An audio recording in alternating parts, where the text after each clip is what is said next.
Hello everyone. देखिए, आज हम लोग एएमयू एमबीए 2024 की एग्ज़ाम की कैसे प्रिपरेशन की जाए उसके बारे में डिस्कस करेंगे। इससे पहले मैंने एक वीडियो बनाई थी जामिया के लिए कि जामिया की प्रिपरेशन कैसे की जाए और आपको कैसे पढ़ना है, किस तरह करना, सारी डिटेल्स मैंने वहाँ पे आपको बताया था। आज हम लोग एएमयू एमबीए की बात करेंगे। और जैसा आप जानते हैं कि इसकी एग्ज़ाम की जो डेट है 8 जून है। और अगर मैं आज से काउंट करूँ तो ये मान के चलिए जो टोटल नंबर ऑफ डेज आपके पास है 40 है। ये मान के चल रहा हूँ कि आप पहले से प्रिपरेशन कर रहे हैं। आप जानते हैं कि सीयूटी का एग्ज़ाम देने के बाद आपका कोई एग्ज़ाम नहीं था, उसके बाद आप लगातार प्रिपरेशन कर ही रहे होंगे। बाकी के जो 40 दिनों में हम लोग क्या करें, है ना, और कैसे पढ़ें, इसके बारे में यहाँ पे मैं डिस्कस करूँगा। तो 40 डेज आपके पास हैं जैसा आप जानते हैं। और एग्ज़ाम अगर मैं पैटर्न की बात करता हूँ एम यू एम बी ए की, तो आप जानते हैं कि इंग्लिश में 25 क्वेश्चन पूछे जाते हैं। जनरल अवेयरनेस, करंट अफेयर, तो 25 क्वेश्चन यहाँ से आते हैं। LRDI की बात करें तो 25 क्वेश्चन आते हैं। लॉजिकल रीजनिंग और डीआई से 25 आते हैं और क्वांट से 25 आते हैं। यानी कुल मिला करके आपका 100 मार्क्स का जो है पेपर होता है। 4 सेक्शन होते हैं, मैंने आपको यहाँ पे डिटेल्स में बता दिया। आगे हम इस देखते हैं कि देखिए, आगे हमने बताया है आपको कि क्वांट में क्या क्या पोर्शन आपसे पूछा जा सकता है। जैसा आप जानते हैं कि क्वांट में दो मेजर जो सेक्शन होता है वो दो ही होता है, एक अरिथमेटिक का होता है और एक एडवांस का होता है। अरिथमेटिक अगर बात की जाए 2023 में 21 क्वेश्चन पूछा था। 21 क्वेश्चन जो अरिथमेटिक से आए थे। और 21 का मतलब है कि आप ये समझ चलिए कि 80% के अप्रॉक्स क्वेश्चन पूछा था। अगर 25 क्वेश्चन आते हैं तो उसका 80% आप देख रहे हैं कि 21 होता है। यानी कि जो अर्थमेटिक पोर्शन होता है एमयू एमबीए के एग्जाम में वो सब ज्यादा होता है। एडवांस की अगर बात करें तो 20 से 25% या कभी 25 से 30% तक की एडवांस पूछता है। 25 से 30% एडवांस का मतलब हो गया कि 6 से 7 क्वेश्चन। 6 to 7 क्वेश्चन जो होते हैं वो एडवांस पोर्शन से होते हैं। और बाकी जो क्वेश्चन होता है अर्थमेटिक का होता है। आप जानते हैं कि अर्थमेटिक के अंदर कौन कौन से चैप्टर आते हैं, आपको सारी चीजें पता है। मैंने वहाँ पे चैप्टर्स के नाम नहीं लिख रखे हैं, लेकिन मैंने एडवांस में मैंने लिख रखा है कि क्या क्या पूछता है एमयू के एमबीए के एग्जाम में। परम्यूटेशन कॉम्बिनेशन से क्वेश्चन एग्जाम में आपके आते हैं। प्रोबेबिलिटी से क्वेश्चन पूछता है आपका। आप देखे होंगे पेपर, हमने सारा कराया, बताएंगे इसके बारे में डिटेल्स में अभी। मेंसुरेशन से आते हैं, अलजेब्रा से पूछता है। अलजेब्रा के अंदर देखिए क्वाड्रेटिक इक्वेशन हो गया, या ये है ना। उसके बाद एपी जीपी से भी क्वेश्चंस होता है। उसके अलावा आप देख लीजिएगा कि लीनियर इक्वेशन से भी क्वेश्चन पूछता है। ज्योमेट्री से भी क्वेश्चन कभी कभी एक आध क्वेश्चन आ जाते हैं। स्टैट से कभी कभी थ्योरेटिकल टाइप का क्वेश्चन पूछ लेता है एक क्वेश्चन। ये स्टेट थ्योरी से कभी कभी एक क्वेश्चन पूछ लेता है। तो ये पूरा आपका एडवांस पोर्शन है, सारा का सारा मैंने कराया है। आप जाकर जो लोग क्लासेस ज्वाइन किए थे उनको सारे एडवांस में जितना मैंने लिख रखा है सारी चीजें अच्छे से कराई गई। तो अभी तक मैंने आपको बताया कि एग्जाम डेट क्या है, आज से कितने दिन आपके पास टोटल बचे हुए हैं, एग्जाम का पैटर्न क्या है, और क्वांट में अर्थमेटिक का वेटेज क्या है, एडवांस का वेटेज क्या है। मैंने इतनी चीजें अभी तक आपको बताई। कुछ चीजें और भी डिस्कस करते हैं। आगे मैंने कट ऑफ के बारे में लिख रखा है। देखिए, कट ऑफ अगर बात की जाए तो एमई में दो तरीके से निकलती है, एक एक्सटर्नल स्टूडेंट होते हैं, एक इंटरनल होते हैं। तो जो लोग एक्सटर्नल का मतलब यह है कि जो एमयू से भी कोई भी डिग्री नहीं लिए हैं, उनका जो है ग्रेजुएशन एमयू से नहीं हुआ है, वो एक्सटर्नल के अंदर आएंगे। इंटरनल का मतलब होता है जो एमयू में पढ़ाई कर रहे हैं, ठीक है, तो उनको इंटरनल कहा जाता है। तो इंटरनल की कट ऑफ थोड़ा सा लो जाती है क्योंकि उनका जो है वहाँ पे 50% कोटा होता है। एक्सटर्नल की जो है थोड़ा सा ज़्यादा जाती है। एक्सटर्नल जो स्टूडेंट हैं वो कोशिश करें कि 65% से ज़्यादा क्वेश्चन सॉल्व करने की कोशिश करें। ये मान के चलें एकदम श्योर सिलेक्शन चाहते हैं तो जो इंटरनल है वो भी आप मान के चलिए कि 60% तक आपको भी सही करना है। तभी जा करके फाइनली आप सेलेक्ट होंगे जीडीपीआई लेकर के, तब जा करके आपकी मेरिट फाइनल बनेगी। तो मैंने पहले बता दिया कि कट ऑफ ज्यादा जाने वाली, क्योंकि आप जानते हैं कि अभी आपका सीयूटी का एग्जाम हुआ था, बहुत सारे स्टूडेंट हैं जो कि उनका पेपर नहीं गया।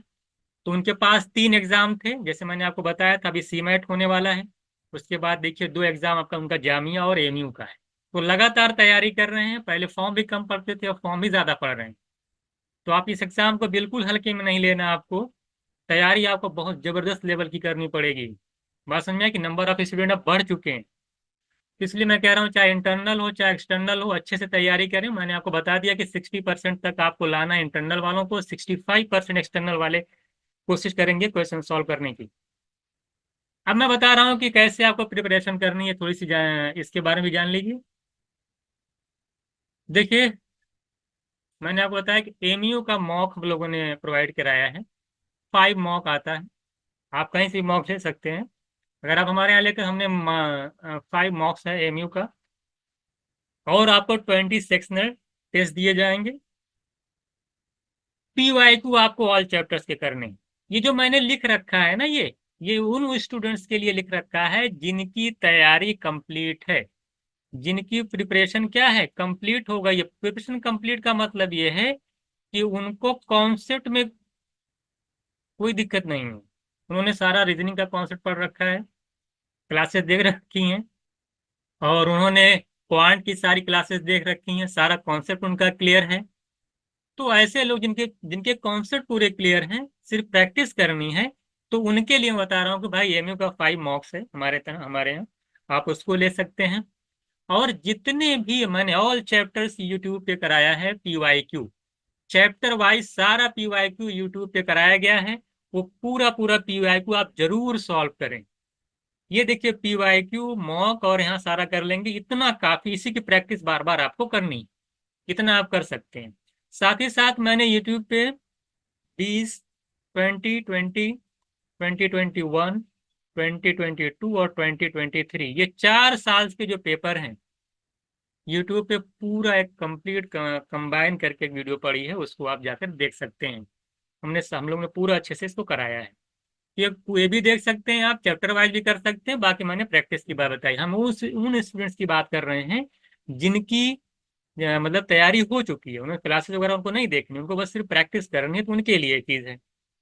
दूसरे देखिए, कुछ स्टूडेंट ऐसे भी हैं जिनके कॉन्सेप्ट भी नहीं क्लियर हैं। तो जिनके कॉन्सेप्ट नहीं क्लियर हैं, क्योंकि मैं ये मान के चल रहा हूँ कि अभी आप, ऐसा तो है नहीं कि आपने बिल्कुल पढ़ना स्टार्ट नहीं किया है।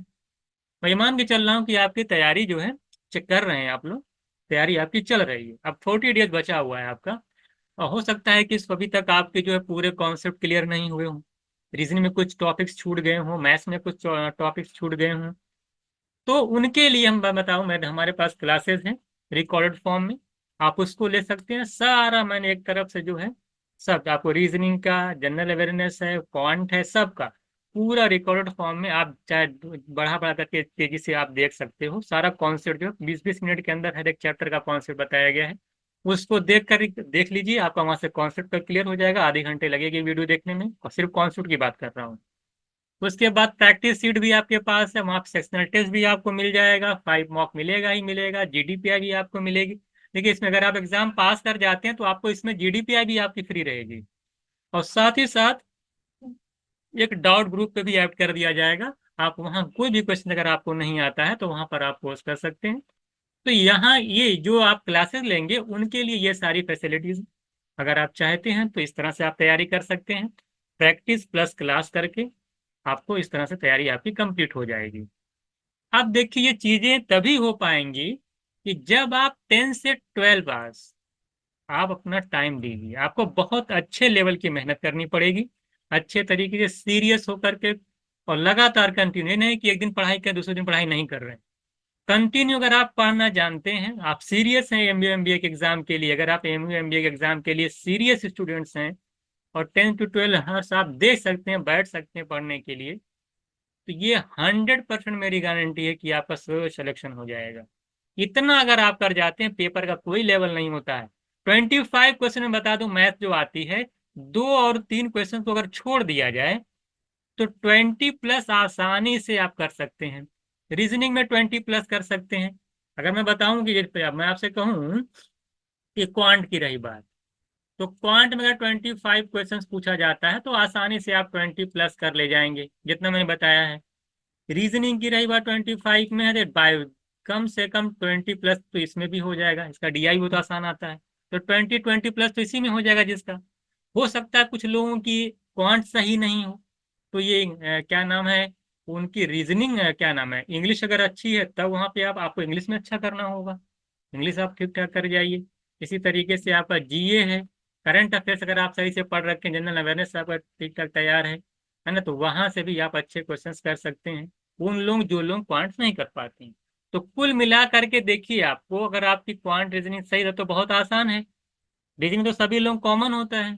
अगर क्वांट नहीं सही तो आपकी इंग्लिश अच्छी होनी चाहिए, जनरल अवेयरनेस से आप उस पर फोकस करिए, थोड़ा मेहनत करिए जिनकी क्वांट नहीं सही है। और लेकिन याद करिए कि आपको 60% से प्लस तो आपको लाना ही पड़ेगा। अगर आप श्योर सिलेक्शन चाहते हैं तो 60% लाना पड़ेगा, और लाना बहुत आसान है अगर आप सीरियस हो जा रहे हैं आज से तो ये मैंने आपको बताया है कि आपको कैसे कैसे पढ़ना है। और जिनकी तैयारी थोड़ा से कम कॉन्सेप्ट में प्रॉब्लम आ रही वो क्या कर सकते हैं, मैंने उनको डिटेल्स यहाँ पे पूरी बता दी है। इसी तरीके से मैंने बताया कि भाई जिनकी तैयारी कंप्लीट है, सारे क्लास वगैरह देख रखा है, तो वो और एमयू का मॉक्स दे दें, पूरी एक तरीके से इनकी तैयारी हो जाएगी। बस कट ऑफ के बारे में मैंने बता दिया है आपको। इसी तरीके से मैंने बताया कि क्वांट का क्या वेटेज होता है, एडवांस का क्या वेटेज होता है, और ये एग्जाम का पैटर्न क्या होता है। तो ये थी आपकी एमबीए एग्जाम के बारे में, कि कैसे आपको प्रिपरेशन करनी है ना। आई होप सारी चीज़ें आपको समझ में आई होंगी। और अभी आपके पास देखिए बहुत अच्छी अपॉर्चुनिटी है, आप लोग मेहनत करते रहिए। अभी सीमैट का एग्ज़ाम लगा हुआ है 15 को, आप उसको अच्छे से दीजिए। अगर वहाँ कुछ कमी रह जाती है, अगर फिर भी आपके पास जो है 20 से 22 दिन बचेंगे, वहाँ पर एमयू का एग्ज़ाम दीजिए, फिर जामिया का एग्ज़ाम दीजिए। तो जिन लोगों का भी एग्ज़ाम सीयूटी का अच्छा नहीं हुआ है, उनके पास अभी भी 3 एग्ज़ाम है, अगर उन्होंने फॉर्म डाला है और अच्छे से अगर मेहनत कर रहे हैं तो आपको एक सेंट्रल यूनिवर्सिटी में एडमिशन का मौका मिल जाएगा। चलिए ठीक है फिर, और जैसा कुछ अपडेट होता है फिर हम आपको जो है अपडेट करते हैं।